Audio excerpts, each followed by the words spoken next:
السلام علیکم۔ امید کرتا ہوں سب احباب خیر و عافیت سے ہوں گے اور آپ دیکھ رہے ہیں یوٹیوب چینل پاکستانی لاڈلے۔ ڈنڈے والی سرکار۔ کسی دربار کے سامنے ایک مرشد بابا بیٹھتے تھے، ان کے کافی سارے مرید تھے۔ ان مریدوں میں جب ایک نیا مرید انٹر ہوا تو وہ یہ دیکھ کر حیران ہوا کہ بابا جی کے ہاتھ میں ایک ڈنڈا ہے، اور وہ جب بھی ڈنڈے کو زمین پہ زور سے مارتے ہیں تو سب مرید اپنا سر جھکا لیتے ہیں۔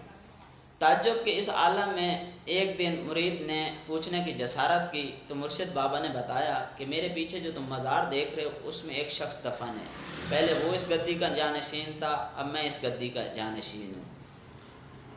لیکن ہم لوگ برائے نام ہیں، اصل طاقت اس ڈنڈے میں ہے۔ جب میں ڈنڈا زمین پہ نیچے مارتا ہوں تو سب مرید سمجھتے ہیں کہ بابا جی جلال میں ہیں، لیکن ہمارا کوئی روب نہیں، اصل روب اس ڈنڈے کا۔ آج کل ہماری سیاست کا بھی یہی حال ہے۔ آج کل نہیں کہا جا سکتا بلکہ پچھلے 70 سالوں سے یہی حال ہے۔ ہمارے آج بھی سیاستدان یہی کہتے ہیں کہ ہم تو برائے نام ہے، اصل طاقت کا سرچشمہ ڈنڈے والی سرکار ہے۔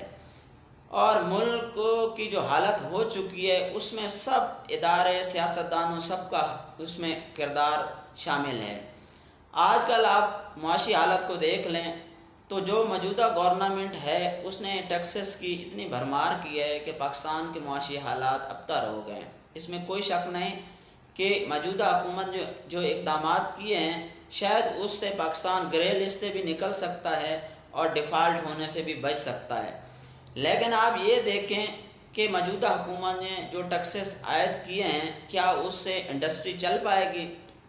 کچھ انڈسٹریاں تو انہوں نے بالکل بند کر دی، جیسا کہ ریئل اسٹیٹ سیکٹر ہے۔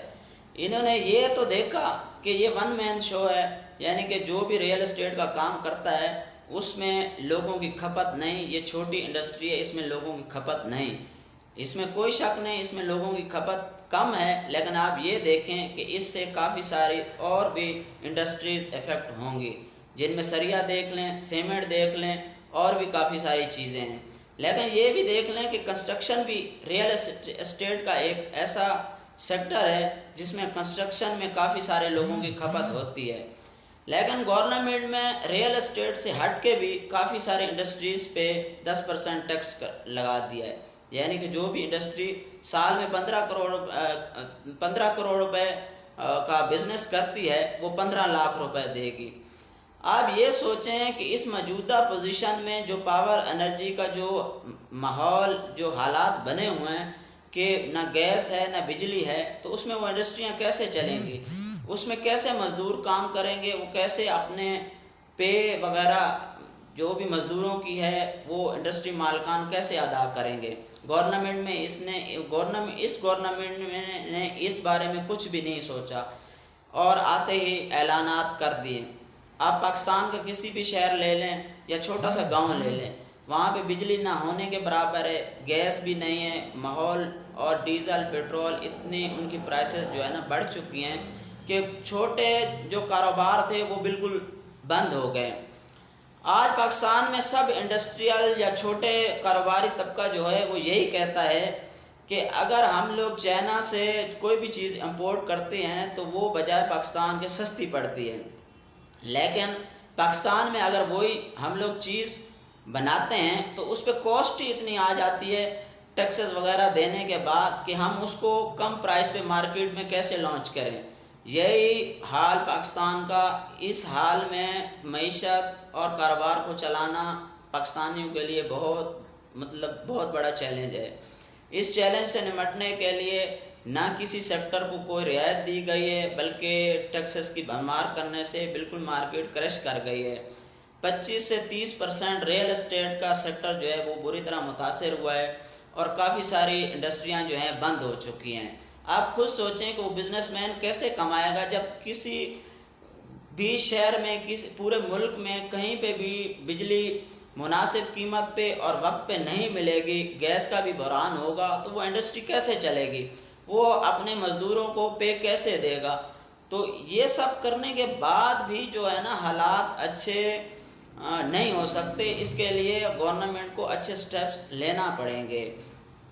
ابھی پاکستان کی حالت ایسی ہو گئی ہے، پیٹرول ڈیزل اتنا مہنگا ہو گیا ہے کہ لوگ بڑے پریشان ہیں، بسوں کے کرائے بڑھ گئے ہیں اور کافی سارے شعبے جو ہیں اس سے بری طرح افیکٹ ہوئے ہیں، اور گورنمنٹ جو ہے نا وہ اپنی لڑائیوں میں لگی ہوئی ہے اور کہہ رہی ہے کہ ہم تو برائے نام ہیں اور یہ سب کچھ ڈنڈے والی سرکار کر رہی ہے۔ لیکن آپ خود سوچیں یہ سلسلہ کب تک چلتا رہے گا؟ ہم کب تک دوسرے ملکوں کے سہارے پہ رہیں گے؟ ڈنڈے والی سرکار بھلے یہاں کی ہو، بھلے باہر سے ہمیں آرڈر کر رہی ہے، لیکن ہمارے لیے اس ملک کو بچانا، اس ملک کو چلانا اولین ترجیح ہونی چاہیے۔ ہمارے لیے سیاستدان یا کوئی بھی کسی بھی شعبے سے بیوروکریٹ ہو، وہ اتنا ہمارے لیے کوئی وہ اہم نہیں ہے، نہ اہمیت کا حامل ہے۔ ہمارے لیے سب سے پہلے ہمارا ملک اہمیت کا حامل ہے۔ میں نے کافی اوورسیز ہو گئے یا کافی سارے ایسے ہمارے ایک کلائنٹ تھے چائنا کے، ان سے میری بات ہوئی تو ان کے ہاتھ میں یقین مانیں کہ چائنا برانڈ کا موبائل تھا، چائنا کی وہ سم استعمال کر رہے تھے، جوتے ان کے چائنیز کے تھے، اور اللہ بھلا کرے ان کا سب کچھ جو بھی تھا، جو بھی چیزیں وہ اپنی لائف میں استعمال کر رہے وہ سب چائنا برانڈ کی تھی۔ اس کی وجہ یہی تھی کہ ان کی نزدیک اپنے ملک کو پروموٹ کرنا، اپنے ملک کو ترقی کی طرف لے جانا ان کا سب سے پہلا مقصد ہوتا ہے۔ اس کے لیے وہ خود لوگ بھی سٹرگل کرتے ہیں، اس میں ہمارا بھی ایک رول ہے۔ ہمیں خود کو سٹرگل کرنا ہوگا، جب تک ہم خود اوپر نہیں آئیں گے تو ہمارا ملک کبھی اوپر نہیں آ سکتا۔ چائنیز لوگوں کو دیکھ لیں کہ وہ خود پہلے ترقی کرتے ہیں، جب وہ خود ترقی یافتہ ہوتے ہیں تو ان کا ملک آٹومیٹک ترقی کی طرف گامزن رہتا ہے۔ وہ کام سے جی نہیں چراتے، ہر وقت کام میں مگن رہتے ہیں۔ لیکن ہمارے پاکستانیوں کا حال دیکھیں تو وہی چائنیز کلائنٹ نے مجھے بتایا کہ ہمارے پاس جب پیسہ آتا ہے تو ہم اس کو انویسٹ کرتے ہیں، پیسے کو بڑھاتے ہیں۔ 1,00,000 روپیہ لگایا، اس کا 1,50,000 ہوا تو ہم نے 1,50,000 بزنس میں لگایا۔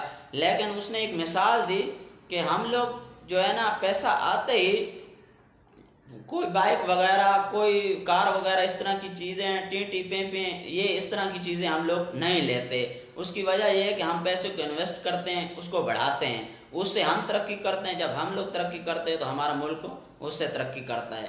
اور انہوں نے بتایا کہ ہر پاکستانی تقریباً میں نے دیکھا ہے کہ وہ کام سے جی چراتے ہیں۔ ہمارے پاس جتنی بھی لیبریں کام کرتی ہیں وہ ہر 10 منٹ کے بعد یوں بولیں گے کہ ہمیں واش روم جانا ہے، لیکن ہم لوگ جو ہے نا اپنا کام کو ایسے سمجھتے ہیں کہ اگر ہمارا کام صبح سے شام تک کمپلیٹ نہیں ہوا، رات کے 12 بجے بھی کمپلیٹ ہونا ہے تو ہم اس کو کمپلیٹ کر کے جاتے ہیں۔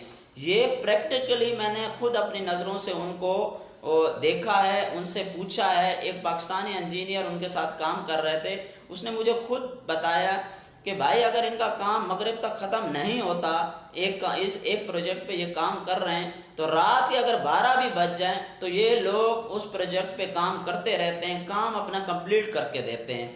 تو یہ ہے کہ ان کا مائنڈ سیٹ ایسا ہے کہ ہم نے ترقی کی تو ملک نے بھی ترقی کی۔ تو یہ مثال، یہ ایگزامپلز آپ کے سامنے ہیں، اور آج ہم لوگ کہاں کھڑے ہیں؟ ہم لوگ آج بھی ان سیاسیوں کے پیچھے کھڑے ہیں، نعرے بازی کر رہے ہیں، اپنے اور اپنے اولاد اور اپنے آنے والے مستقبل کا ماحول خراب کر رہے ہیں۔ ہم نے نہ کام کرنا ہے، نہ کسی کو کرنے دینا ہے۔ اور ہمارے ادارے ہو گئے، ہمارے سیاستدان ہیں، وہ آج بھی ہائی فائی گاڑیوں میں گھومتے ہیں، اسی بڑی گاڑیوں میں گھومتے ہیں۔ ان کو اس سے کوئی غرض نہیں کہ کون کہاں بیٹھا ہے، کیا کر رہا ہے یا کیا کرے گا۔ لیکن ہم نے اور آپ نے آنے والے مستقبل اور اپنے بچوں کے لیے بہتر سوچنا ہے۔ اس لیے پاکستانی سیاست میں یہی نعرہ کب سے چلتا آ رہا ہے کہ ڈنڈے والی سرکار ہے، ہم تو برائے نام ہیں۔ لیکن آپ خود